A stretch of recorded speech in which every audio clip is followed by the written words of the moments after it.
Papa, are we out of wood? Elska's small voice broke through the sound of the storm. February 1884. Outside, the fourth day of blizzard had buried Briarwell Crossing alive. Woodshed doors had disappeared behind walls of snow. One roof had already collapsed. Families were burning broken chairs, old flour barrels, even frozen fence rails to keep a little heat alive. But Setharin Vaylor, a homesteader on the edge of Gravel Hook Flats, never reached for his coat. He slid the kitchen table aside, folded back an old wool rug, lifted a heavy hatch beneath the floor. Warm lantern light spilled into a cellar lined with neat rows of dry firewood. No snow, no ice, no frozen locks, no desperate race into the storm. 6 weeks earlier, people had laughed when they heard Setharin was digging a firewood cellar beneath his own cabin. They called it wasted labor. Some called it dangerous. On that morning, the blizzard answered for him. Every woodshed in town had been locked from the outside. Only one opened from within. Late August, 1883. Setharin stood beside the old woodpile stacked against the cabin's north wall. The split logs rested on narrow runners beneath the roof overhang, just as most homesteaders kept them. From a distance, it looked like enough. But Setharin no longer judged a winter by appearances. The previous winter had taught him differently. His wife, Mara Vaylor, had spent an entire night holding their youngest child, 5-year-old Elska, beneath 2 heavy quilts, while the cold crept through the cabin walls. Their older son, Tobin, only 9, sat near the door watching his father shave damp logs apart with a knife, searching for strips of dry heartwood that might catch a flame. The firewood had turned damp. Smoke had hung beneath the rafters until every blanket smelled of it. The old cast-iron stove glowed a dull red, never hot enough to push the cold back out of the room. Setharin never spoke about the fear he carried through that night. He only remembered Elska's shaking. From then on, the word enough no longer meant the same thing. Gravel Hook Flats stretched across an open piece of Dakota territory where nothing slowed the prairie wind for long. Briarwell Crossing sat only a few miles away, close enough for news to travel, but too far away for help once a blizzard buried the roads. The Vaylor cabin stood on stone piers, its floor raised 22 inches above the ground. It had been built that way to keep the timbers dry after the spring thaw. One morning, while crawling beneath the cabin to retrieve a stray hen, Setharin pressed his hand against the soil. It was cold, firm, dry. The roof overhang blocked the driving rain. The gentle southern slope carried water away. Even drifting snow rarely settled beneath the floor. That was the moment the idea found him. Not another woodshed. A place where winter could never reach the firewood. That evening, Setharin turned over an old packing crate and drew a rough rectangle across the back with a piece of charcoal, 7 feet wide, 10 feet long, 4 feet, 8 inches deep.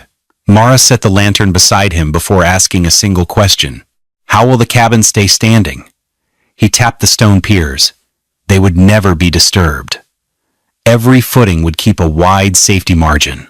Each base would be reinforced with fieldstone, while the excavated soil would become a drainage swale running south of the cabin. Mara nodded once. Then her eyes drifted toward Elska, already asleep beneath her quilt.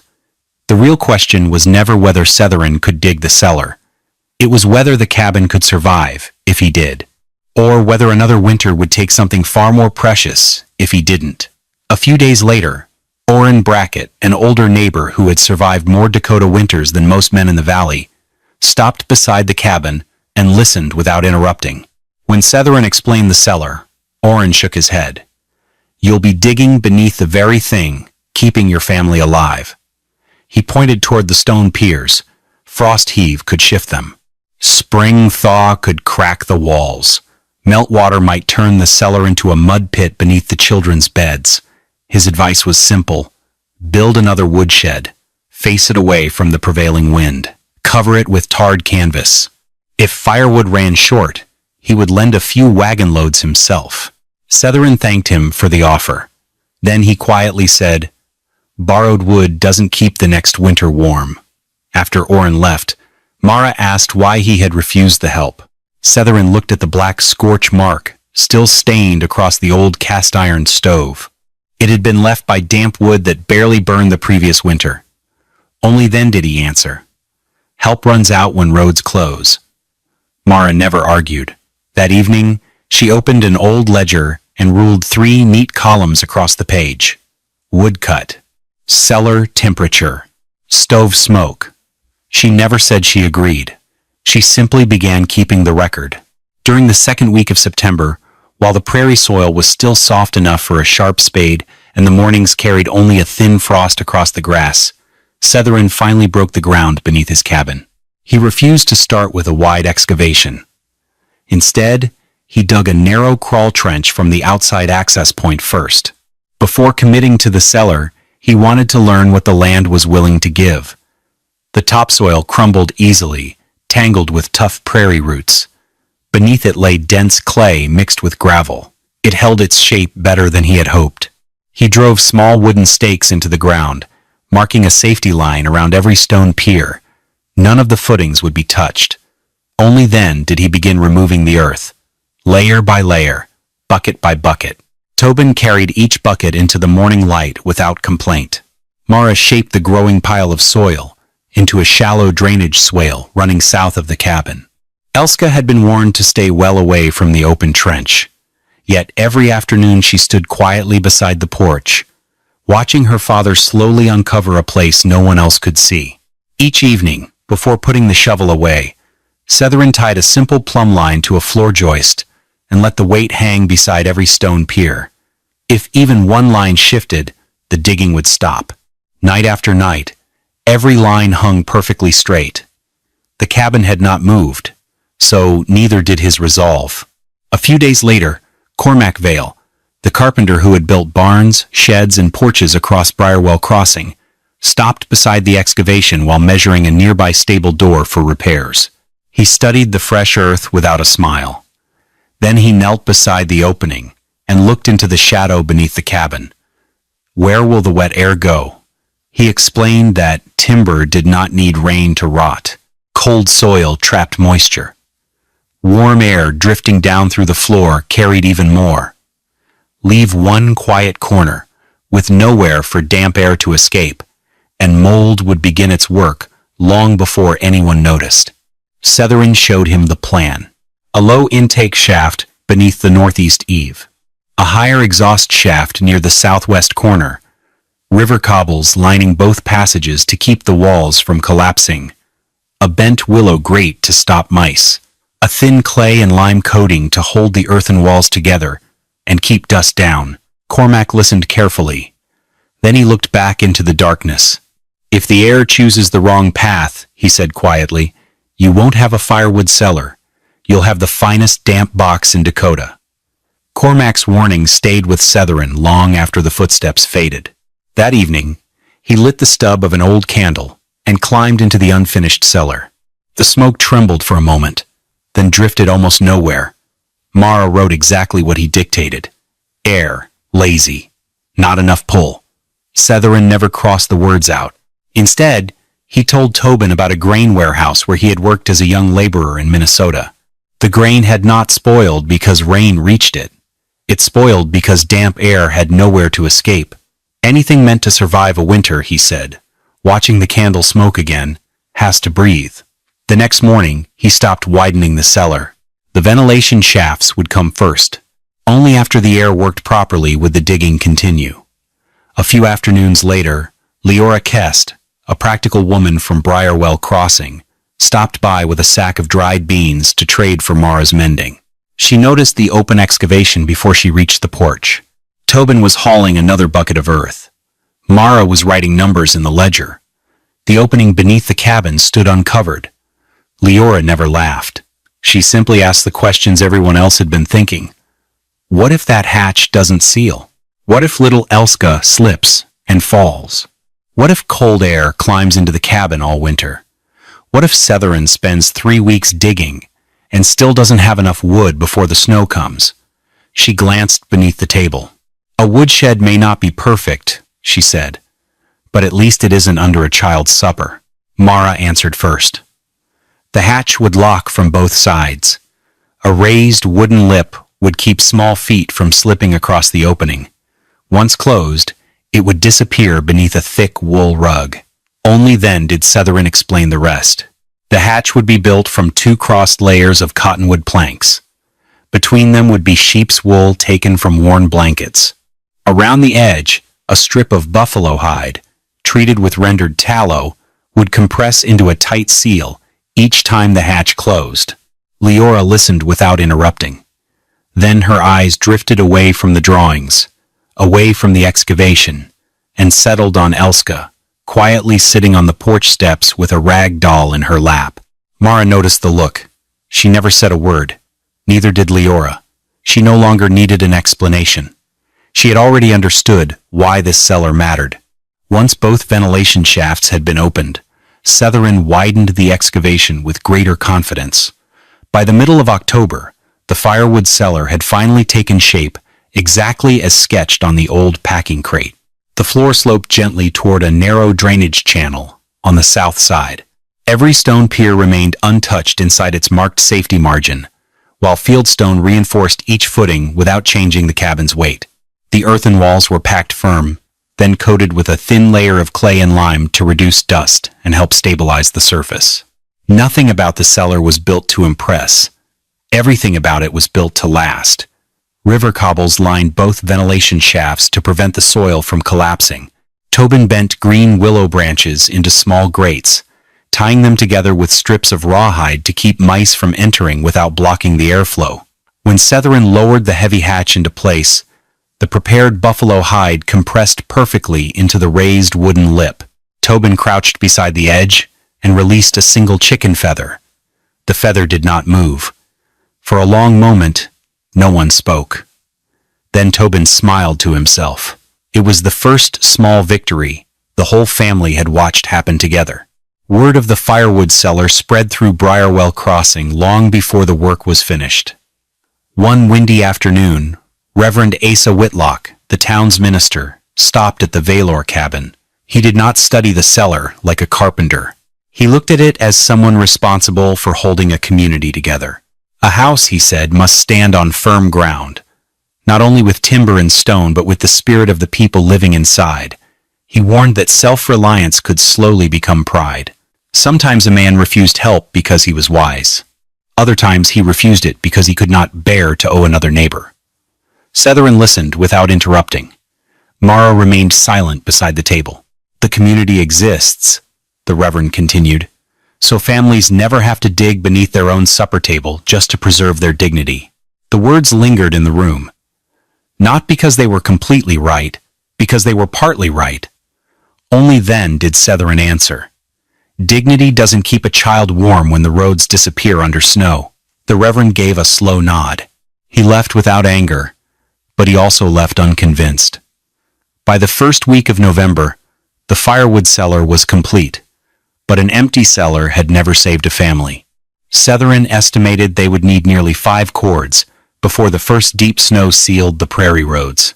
Quantity mattered. Quality mattered even more. He chose standing dead ash for the longest, cleanest burns. Box elder would feed the stove through long, bitter nights. Split cottonwood would start the morning fire quickly before the heavier wood took over.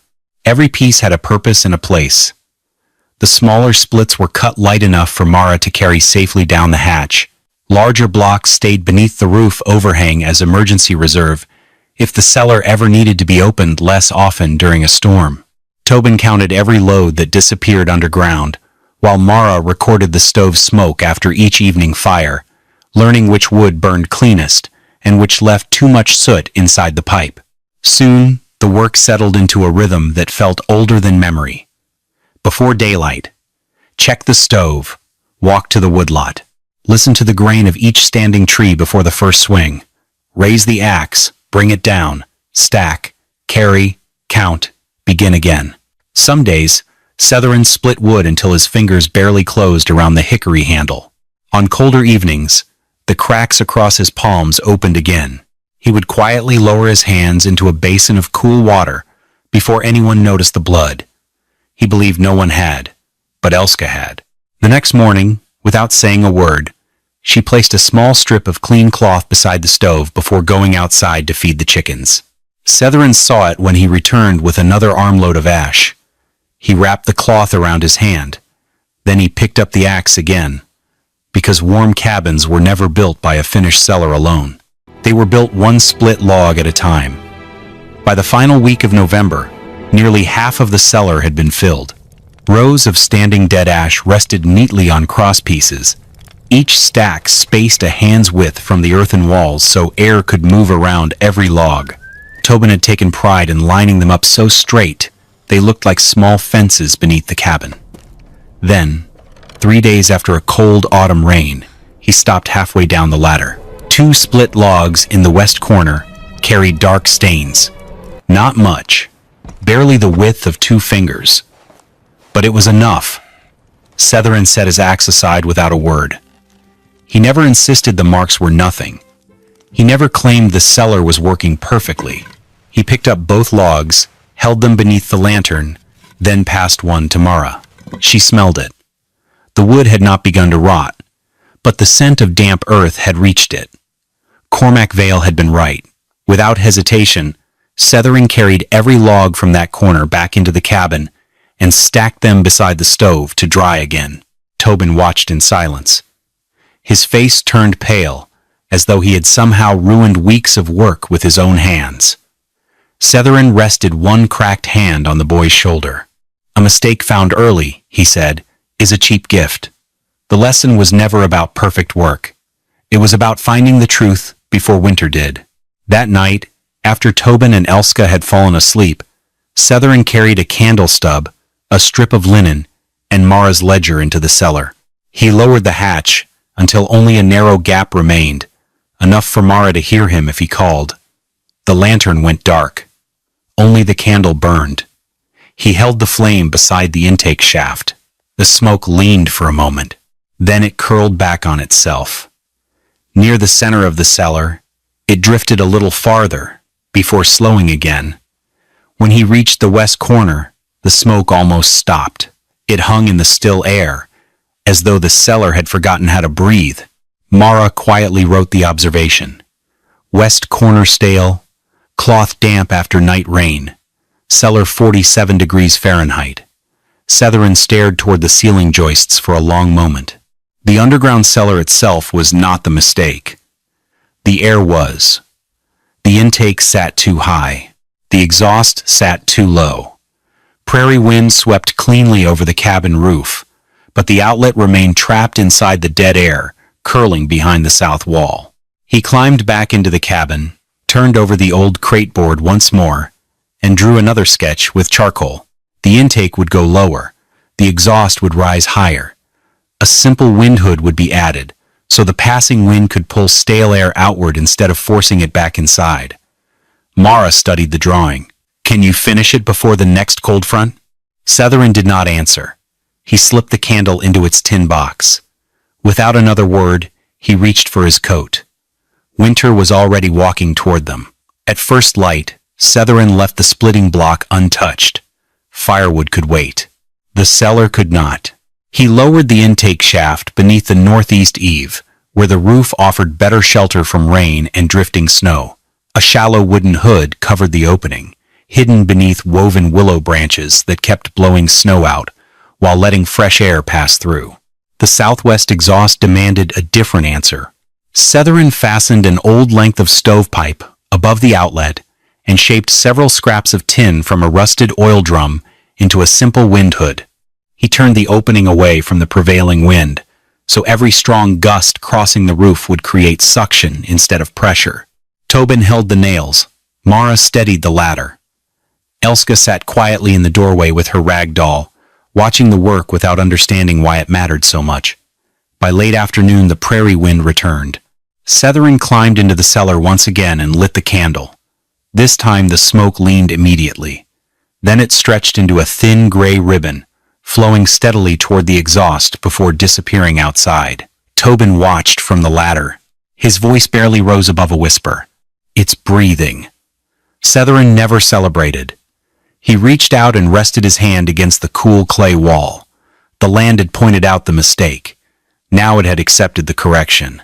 For the next 3 days, the Vaylor family tested the cellar the way a careful craftsman tested a repaired tool. Nothing was assumed. Everything was measured. Mara hung a damp strip of linen in the west corner. Tobin placed small split blocks of firewood in 4 locations beside the intake, at the center of the cellar, in the west corner, and near the exhaust. Each morning, Setherin recorded the temperatures. Outside, 19 degrees Fahrenheit. Cellar, 40, 6 degrees Fahrenheit. Beneath the hatch, 40, 3 degrees Fahrenheit. Near the exhaust, 45 degrees Fahrenheit. After the first night, the cloth no longer felt heavy with moisture. By the second day, it folded dry between Mara's hands. On the third morning, every test block still smelled clean. No fresh stains appeared. No trace of damp earth returned. Without a word, Mara stepped to the table and turned back to her earlier records. Where a skeptical question mark had once stood, she quietly drew a small circle. It was only a mark on a page. Yet Setherin studied that little circle longer than he would have looked at any compliment. That evening, a single stick of ash from the cellar caught fire almost immediately. The flames burned bright, steady, and nearly smoke-free. As the warmth spread through the cabin, Mara rested her hand gently on Elska's shoulder while the little girl slept. She never woke her. Setherin noticed the gesture. He said nothing. The cellar had passed its first honest test. Now only winter remained. The first real storm arrived in the middle of December. It was not the worst storm of the season. It was only strong enough to expose careless preparation. Cold rain came first. By nightfall, every fence rail, wagon wheel, and woodshed door wore a thin shell of ice. Before morning, a light snowfall covered it all, hiding the frozen surface beneath a clean layer of white. Around Briarwell Crossing, people still reached their woodsheds. But not easily. Axes chipped at frozen stacks. Shovels cleared narrow paths. Hammers struck ice from stubborn door latches. Most folks shrugged it off with a laugh. That's just winter.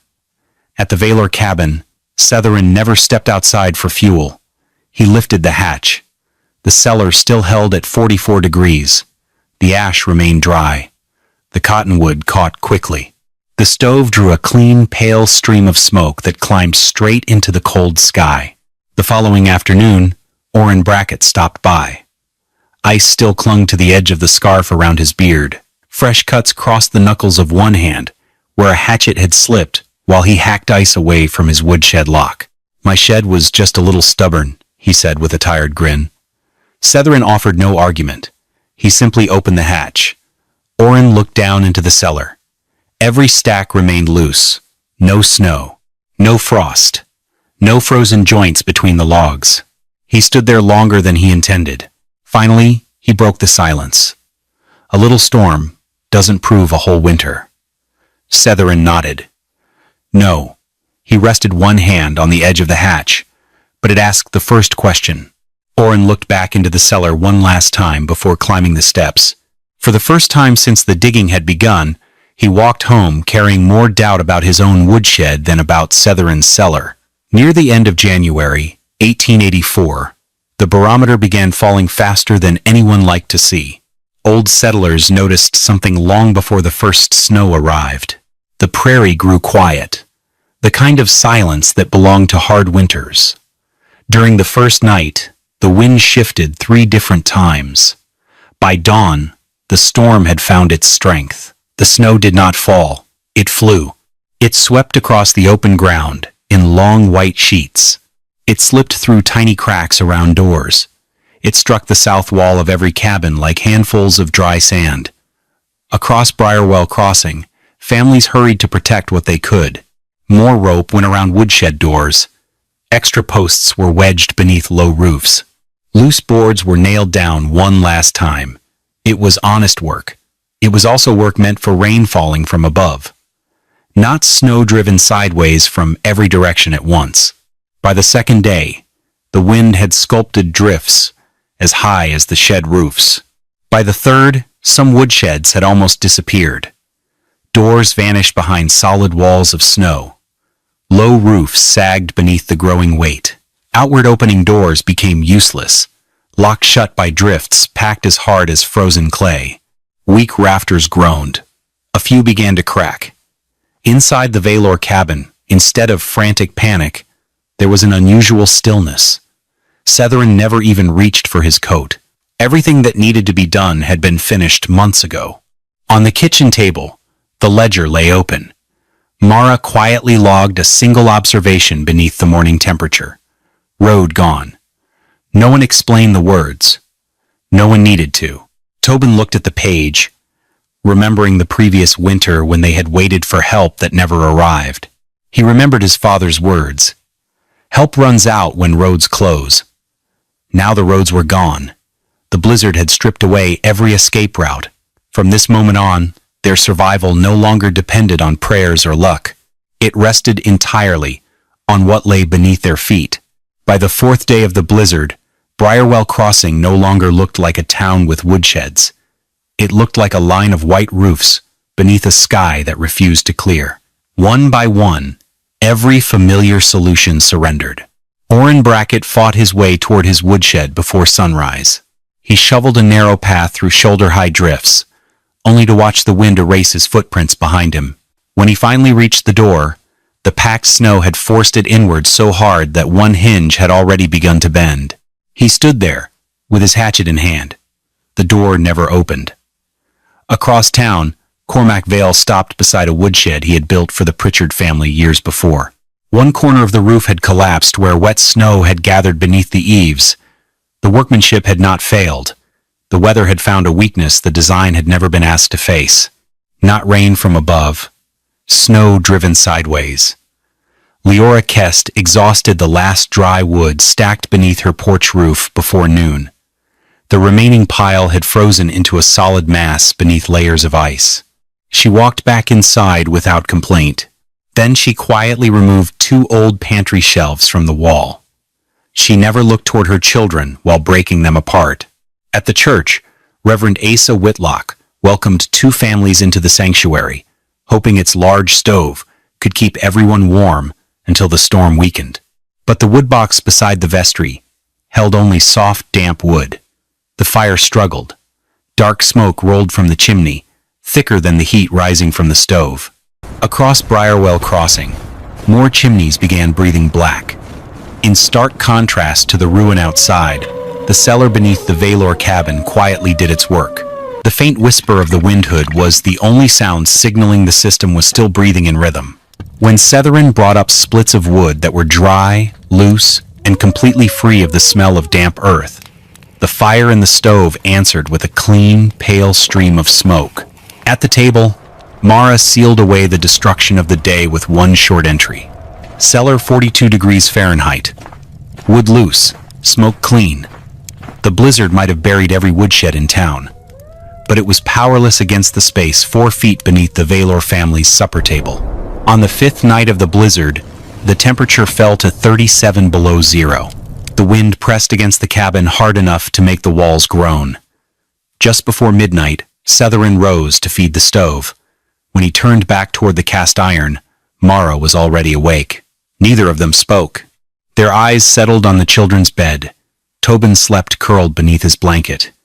Elska rested on her side, her cheeks warm with color instead of pale with cold.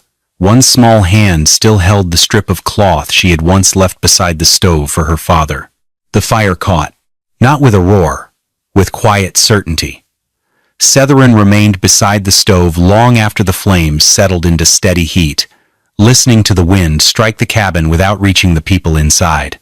Nature was still stronger than any man, but that night, it did not take the child. When the blizzard finally broke, Briarwell Crossing did not return all at once. The town emerged slowly, as though it had to be uncovered from its own grave of snow. Orrin Brackett was the first to reach the Valor cabin. He came on foot. His shoulders were bent from days of shoveling, and fresh cloth wrapped around his cracked hands. Half of his woodshed still lay buried beneath a frozen drift. He offered no long apology, only one quiet request. "May I see it again?" Setherin stepped aside and opened the hatch. Orrin looked down at rows of firewood that would last for weeks.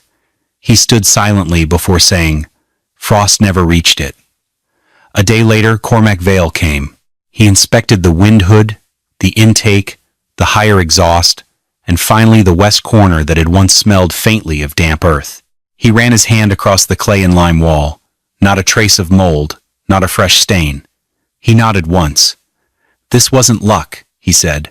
"It worked because you corrected it before winter corrected you." Leora Kest visited after that. She carried a fresh loaf of bread tucked beneath a cloth. While the men stood outside examining the ventilation shafts, she spoke quietly with Mara inside the cabin. "When spring comes," she said, "I'd like to learn how to build the hatch safely." Mara smiled. "I'll teach you." She never looked towards Setherin. She didn't need to. Some parts of the cellar had always belonged to her. Reverend Asa Whitlock came last. The days after the blizzard had been spent helping neighbors repair roofs and bury a cow that had frozen along the edge of town. When he entered the Vaylor cabin, he carried no sermon. He sat at the kitchen table, the same table that rested above the hatch he had once questioned. For a while, he said nothing. Then he spoke quietly. "I've been thinking about what I said." His hand rested on the tabletop. "I believed a house stood on firm ground because no one disturbed the earth beneath it." He looked toward the floor. Perhaps a house stands just as firmly when someone understands the ground deeply enough to change it with care. Setherin listened. The Reverend met his eyes. "I was wrong to mistake your preparation for pride." After another silence, he added one more thought. "But now that you know how to build this, you mustn't keep it to yourself." Setherin glanced toward Mara.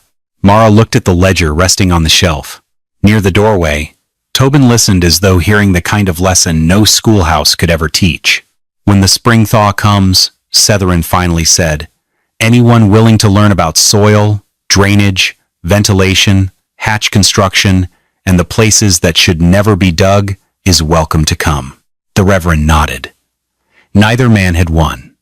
The town had. Because wisdom only survived when it was passed forward, with the same care used to discover it. Spring finally softened the frozen ground.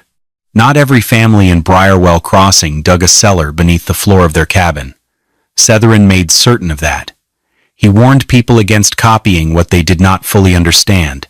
Loose sand required another answer. Wet ground required another answer. Cabins without solid stone piers required another answer. If water had nowhere to drain, the shovel stayed in the shed.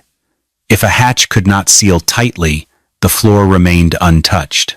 If airflow had never been tested, two ventilation shafts were nothing more than holes in the ground. Some families simply raised their wood racks higher. Others rebuilt their woodshed doors to swing inward instead of outward. Several steepened their shed roofs before the next winter arrived. Only 3 homesteads, each sitting on firm clay with well-drained ground and strong stone foundations, built smaller versions of the Firewood Cellar. Cormac inspected their footings before anyone dug. Mara showed mothers how to build and seal a safe hatch. Tobin demonstrated the candle smoke test, carefully keeping every child well back from the flame. Leora wrote down the safety rules for families with young children. Orrin Brackett, the first man to doubt the idea, delivered wagon loads of fieldstone to a widow whose cabin stood on the edge of town. Setherin never became famous. Each morning, he still walked to the woodlot. He still split each log to the size he trusted. He still opened the ledger whenever the wind changed direction. Years later, after Tobin had become a grown man himself, he realized he remembered very few of his father's words. He remembered different things: the sound of the hatch lifting, the steady whistle of wind passing over the metal hood, the clean smell of dry ash waiting beneath the floor, and the quiet face of Elska, sleeping through the coldest night Dakota could deliver. Frontier wisdom was never about building something unusual, simply to prove a point.